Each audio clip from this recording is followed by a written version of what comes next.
Salut à tous, c'est GBK et bienvenue dans cette nouvelle vidéo pour Catch Asylum, donc qui va concerner les matchs qu'il fallait regarder en février 2020 et qui sont contenus comme vous le voyez dans la miniature de la vidéo euh, à la New Japan, à la All Elite, à la Rev Pro et à NXT, en sachant évidemment que je ne regarde pas toutes les fédérations de catch indé et même certaines très connues comme la TNA, la Raw ou encore la Stardom, donc il y a probablement des matchs de ces fédérations-là qui valaient le coup, même à l'intérieur des brands que j'ai sélectionnés pour NXT et des fédés que j'ai sélectionnés, il y a d'autres matchs qui valent le coup, mais j'ai choisi d'en garder donc juste 10. Donc les 10 qu'il fallait absolument voir en février. Donc on va commencer par ceux que j'ai notés 4 1 quart, à commencer donc par le Goto contre Shingo de New Beginning in Sapporo, donc à la NJPW évidemment, match pour le titre Openweight qui a vu Shingo l'emporter et dont j'ai parlé dans ma précédente vidéo, donc un bon gros brawl des familles qui était franchement très plaisant à voir. Ensuite le Ospreay contre Saber Junior, toujours un New Beginning Sapporo, toujours le 1er février, toujours la NJPW, donc pour le Rev Pro Championship. Match qui à l'époque, qui avait vu Saber Junior conserver son titre, ce qui m'avait étonné à l'époque, parce que je pensais que c'était être le moment d'Osprey. Mon étonnement est passé quand j'ai vu que le 14 février, il y avait un match entre eux pour ce même championnat en Angleterre, et donc match pour lequel j'avais de la curiosité avant qu'il soit effectué, et curiosité satisfaite parce que les deux styles finalement se mariaient bien et c'était franchement très fluide. Donc voilà, hein, bon match. Ensuite, le dernier à 4 1 quart, c'est Page Omega contre les Lucha Brothers à AEW Dynamite du 19 février. Match pour le championnat du monde tag team de l'AEW qui a vu Page Omega conserver. Et donc un match, là c'est surtout un bon gros post-fest des familles, mais vraiment bien fait avec un gros rythme. Et s'arrête jamais, donc c'est voilà, il a pas plus que ça parce que ça manque un peu de psychologie, même s'il y en a un minimum. Donc ouais, non, c'était vraiment un bon match. Donc voilà pour les trois premiers sessionnés. Je pense qu'il y en avait quelques autres à 4 1 quart que j'aurais pu mettre, mais j'ai choisi ces trois-là.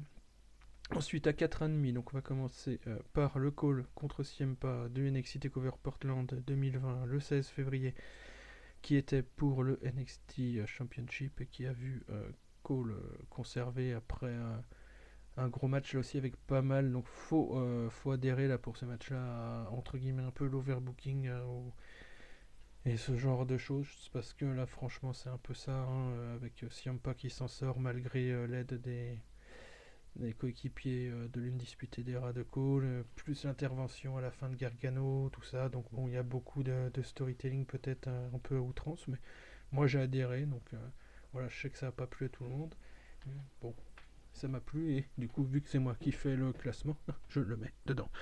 Ensuite Omega contre Pac, un Iron Man match de 30 minutes qui a duré un peu plus parce qu'il y avait égalité à la fin et qu'il y a eu une mort subite qui était un petit peu moyennement fait, mais qui pourrait permettre une reprise de la feud vu que Pac était en train de gagner au moment où le match a été arrêté, que Omega l'emporte assez rapidement ensuite.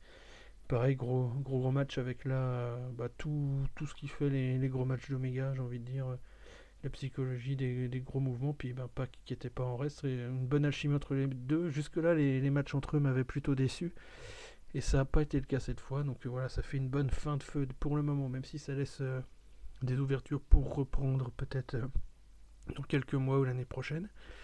Donc voilà, un bon match que je conseille.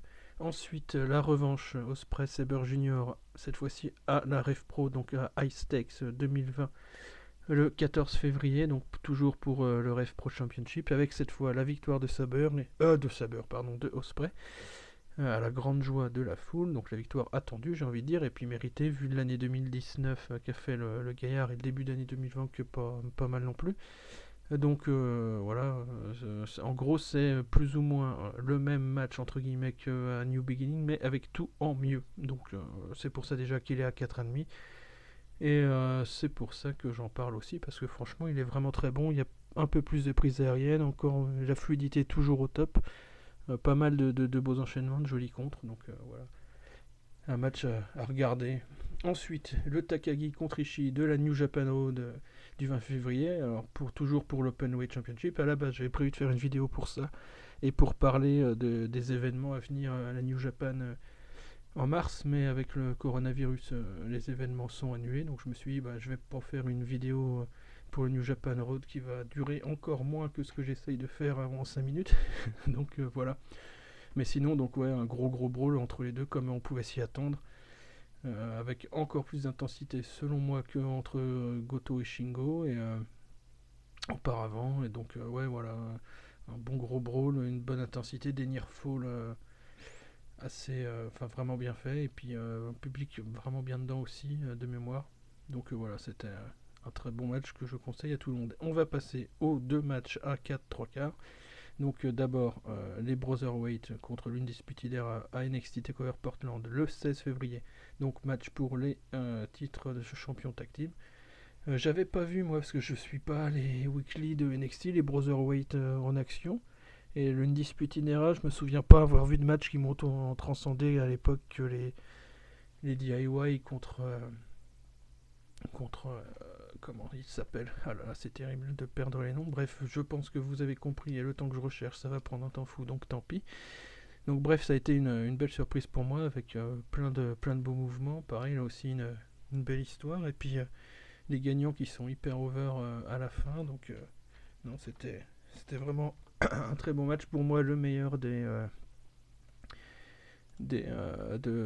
TakeOver, donc c'est pour ça que je le mets avant Cole Ciampa, et que d'ailleurs vous avez sans doute remarqué qu'il n'y a que 2 matchs de TakeOver, parce que globalement je l'ai trouvé un peu en dessous que d'habitude, le TakeOver qui assure en général des très très gros matchs. J'étais un peu déçu par certains autres matchs qui sont pas sur cette liste, même s'il y en a d'autres à l'inverse qui ont fait des bonnes surprises, mais pas assez à mon sens pour être là. Je pense notamment à l'opener qui était vraiment sympa. Ensuite, donc le dernier à 3 quarts, c'est le Hiromu contre Ryuli de New Beginning Osaka. Donc j'avais dit pareil, donc du 9 février pour le Junior Heavyweight Championship.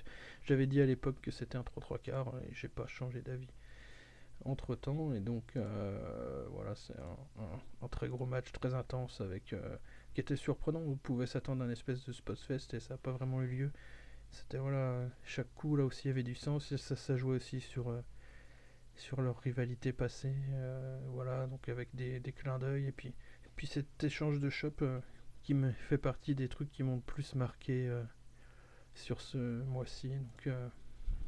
Donc voilà, c'était vraiment cool, et je pensais pendant longtemps que ce serait le match que je mettrais en premier. Je pensais pas qu'il serait surpassé par un autre ce mois-ci, même si il était surpassé par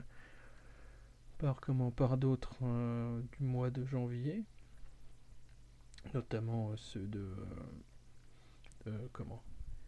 Wrestle Kingdom, mais ça n'était pas le cas. Voilà, donc c'était DIY contre Revival que je cherchais tout à l'heure. Merci, ma mémoire d'être aussi mauvaise.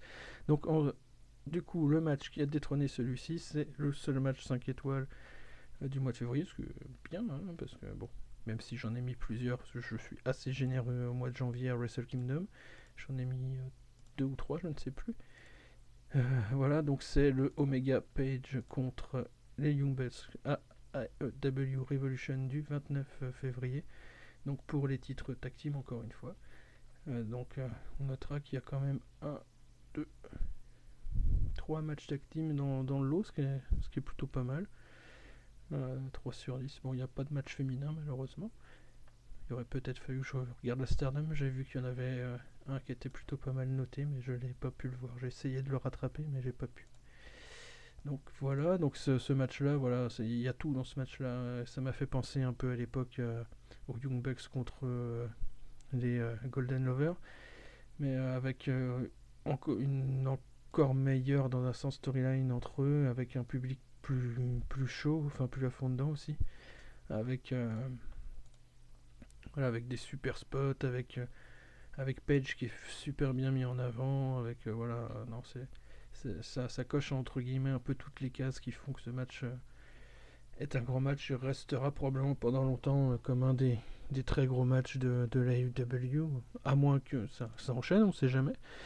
Mais voilà, en plus Page et Omega conservent, et vu leur fin leur mi-février là, si ils sont toujours sur leur lancée en mars, ça s'annonce assez bon. Peut-être qu'il y aura même une revanche entre eux jusqu'au probable heel turn de de Page face à Omega qui s'annonce assez dantesque aussi après, avec une bonne rivalité en perspective. Donc voilà, c'était franchement cool. Et s'il y a un match qu'il faut absolument voir ce mois-ci, c'est donc celui-là qui est vraiment super à tout point de vue. Et donc voilà, ce sera tout pour moi. Et bien évidemment, il y a quelques autres matchs qui auraient sans doute mérité d'être mentionnés, mais bon, déjà en choisissant 110, c'est pas mal. Et enfin, je vais vous... Ah, non, je pensais que j'avais terminé, mais on vient de m'appeler là. Oui. Ah, on me dit qu'il faut aussi signaler deux autres très grands matchs qui ont eu lieu en Arabie Saoudite, hein, il me semble. C'est, comment dirais-je, Goldberg contre Bray Wyatt, je crois, oui, c'est ça. Oui, c'est ce qu'on me dit, ouais. Goldberg, Bray Wyatt et Brock Lesnar contre Ricochet. Voilà, deux très grands matchs qui ont une excellente durée apparemment. On voit pas le temps passer devant, en tout cas, c'est ce qu'on me dit. Il y a bien, voilà, c'est assez épique, avec des résultats surprenants et qui annoncent des très grands matchs pour les deux titres majeurs de la WWE WrestleMania. C'est super, c'est génial. Hmm. Oui, ah oui, évidemment, c'est parce que le prince il a, achetez-moi, le prince il a, achetez-moi.